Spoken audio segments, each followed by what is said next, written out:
Tänases osas õpime õigesti hääldama inglise keelt. See on võrgupõhine inglise keel edasi jõudnuile Eurovisiooni lauluvõistluse Eesti eelvooru näitevaral.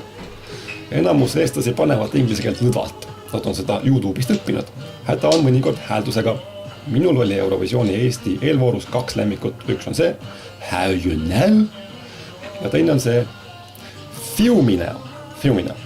Mõlema poolt hääletasin mitu korda. Kes veel mäletavad, siis vanasti oli Eurovisioonil olukord väga halb, sest hääletada sai vaid 1 kord ühelt numbrilt. 1 korra hääletasid siis oma mobiiltelefonilt, siis 1 korra lauatelefonilt, siis käisid salaja vanaisa telefonilt hääletamas ja siis pidid ostma kioskist veel erinevaid kõnekaarte, et veel hääletada. Noh, praegu on Eurovisioon palju õiglasem. Kellel on rohkem raha, nendel on rohkem hääli. Lihtne. Kuid meie õppevideo teema on siiski inglise keel edasi jõudnuile. Siin selgitame, kuidas oma Eesti eelvooru lemmiklaulu pealkirja õigesti hääldada. Olgu teadmiseks, et inglise keelt kirjutatakse ühtemoodi, loetakse teistmoodi. Selle poolest erineb see eesti keelest. Nüüd loe teksti ja korda. Siin on kirjas How you know. Kordame kõik koos. How you know.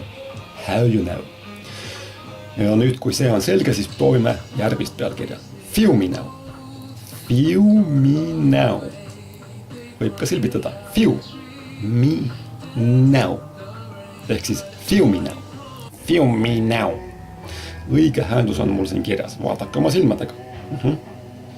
Ja nüüd ma usun, et selle lihtsa õppetunnin ajal said kõik Eesti Eurovisiooni sõbrad inglise keele õige häälduse selgeks.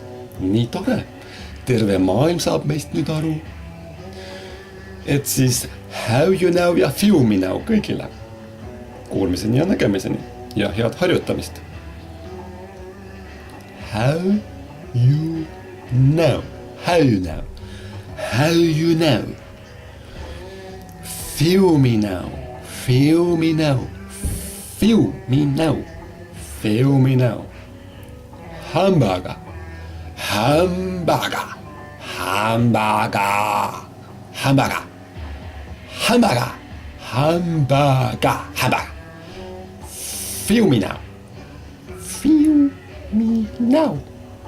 you know. Fiu me now. How you know. Fiu me now. How you know. Hamburger.